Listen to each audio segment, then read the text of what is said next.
Bonjour à tous, vraiment je suis très contente de vous retrouver dans une nouvelle vidéo. Cette vidéo va être un peu spéciale, je vous embarque avec moi dans les préparatifs d'un petit séjour à la montagne. Donc avec la petite famille on va profiter de 2 jours à la montagne pour s'aérer un peu, changer un peu les idées. Vu que les remontées mécaniques sont à l'arrêt cette année, donc malheureusement on ne peut pas skier. Pour ceux qui ne me connaissent pas, je m'appelle Amina, je suis la maman de 4 enfants.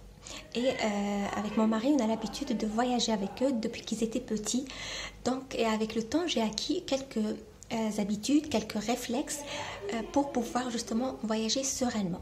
Ces astuces, j'ai le plaisir de les partager avec vous pour vous donner quelques clés, quelques justement réflexes pour passer un agréable séjour, un agréable voyage. C'est la thématique même de la chaîne Les Bonheurs d'une maman. Donc n'hésitez pas à vous abonner à ma chaîne et surtout à activer la cloche des notifications pour recevoir l'alerte dès qu'une vidéo est mise en ligne.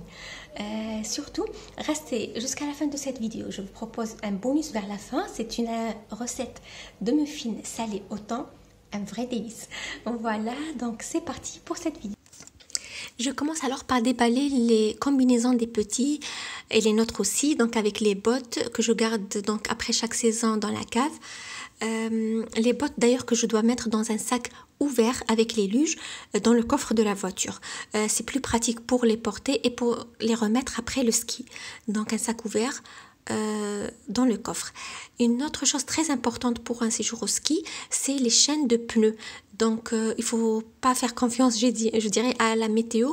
On n'est pas à l'abri de surprises, donc il faut toujours avoir ces chaînes sur soi.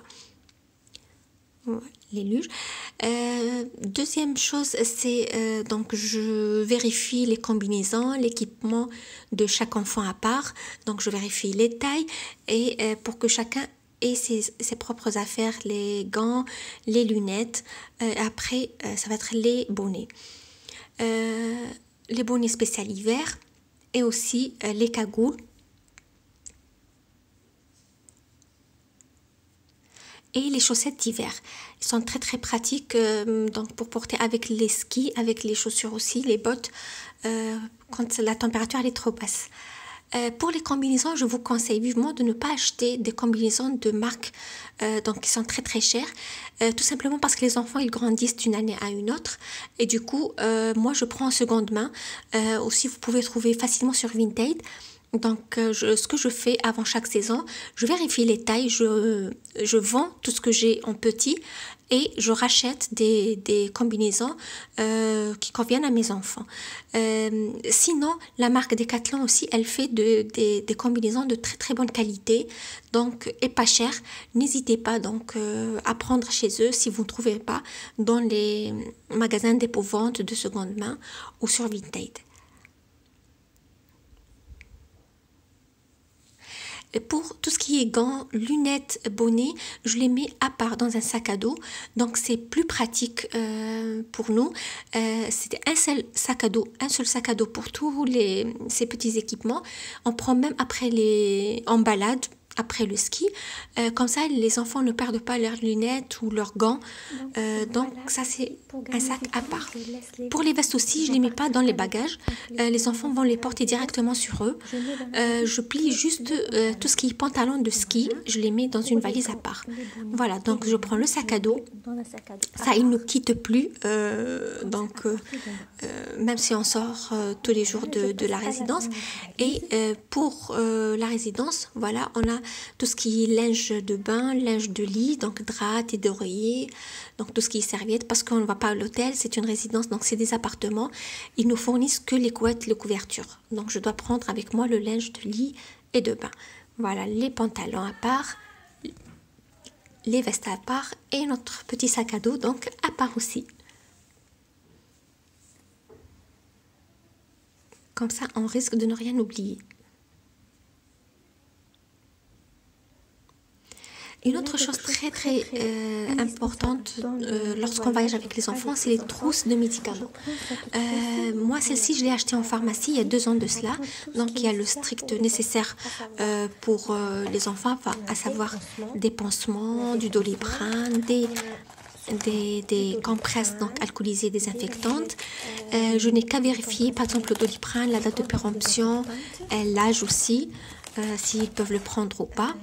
Et à cette trousse, je viens rajouter tout ce qui est médicaments qu'on prend maintenant, par exemple le comprimé de mon mari, les comprimés pour la diarrhée, pour le vomissement.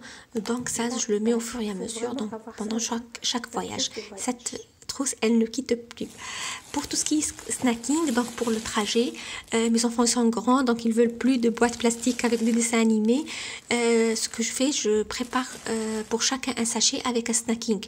Donc pour lui et pour nous, on prend d'habitude ces fruits secs, donc des figues, des abricots secs et des dattes aussi. Donc dans un sac, je vais prendre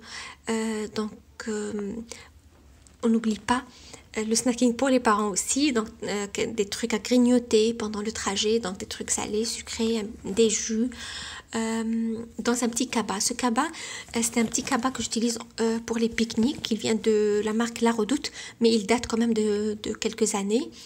Mais il est pratique. Une chose très importante à ne pas oublier, c'est les petits sacs en plastique, donc un sac poubelle et des petits sacs en plastique, très important pour les enfants parce que le trajet comme il est lent, ils risquent de vomir, ils risquent d'avoir mal au cœur, donc ne pas oublier les sacs en plastique, comme ça vous évite de vous arrêter ou bien ça vous évite qu'ils salissent la voiture derrière. Donc faire très attention à ça, plus des sopalins, des mouchoirs pour les petits.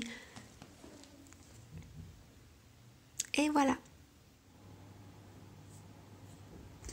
Et on arrive à la recette donc de muffins salés au thon.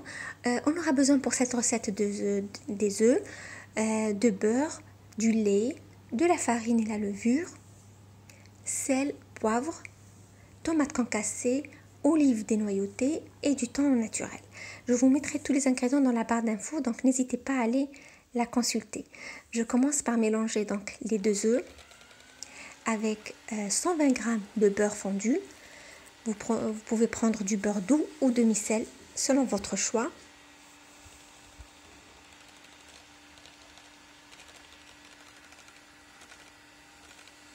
Après, je viens rajouter les 10 centilitres de lait écrémé.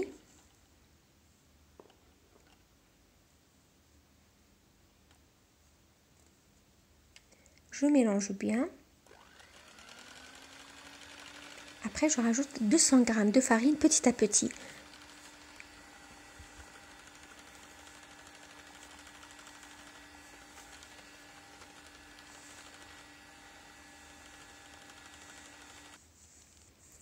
Je termine par la levure en ce qui concerne les ingrédients donc de la pâte.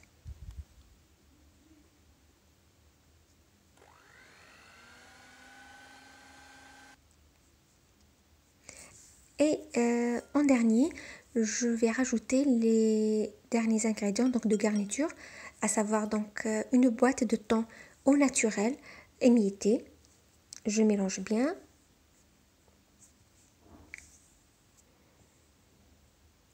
Je rajoute des tomates pelées coupées en dés. Vous pouvez parfaitement utiliser des tomates cerises. Et enfin, les olives dénoyautées coupées en rondelles. Je mélange le tout.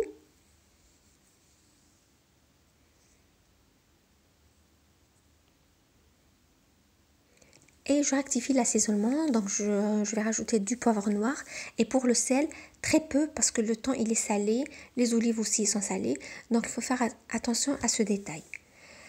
Je vais garnir donc des moules à muffins beurrés au préalable avec cette pâte, une touche de décor, donc vous pouvez utiliser des olives noires dénoyautées, coupées en rondelles aussi. Je vais enfourner dans un four donc préchauffé à 180 degrés pendant 12 minutes. Voilà. Elles sont prêtes ces muffins. Nous, on s'est régalé pendant le voyage. Vous pouvez même les préparer pour un dîner léger accompagné d'une salade verte.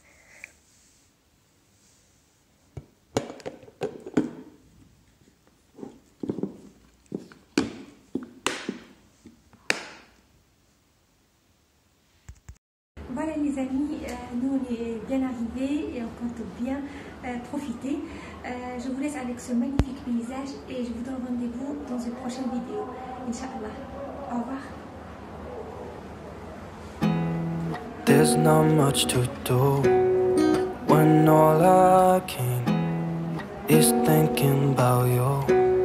Not doing well, don't know where you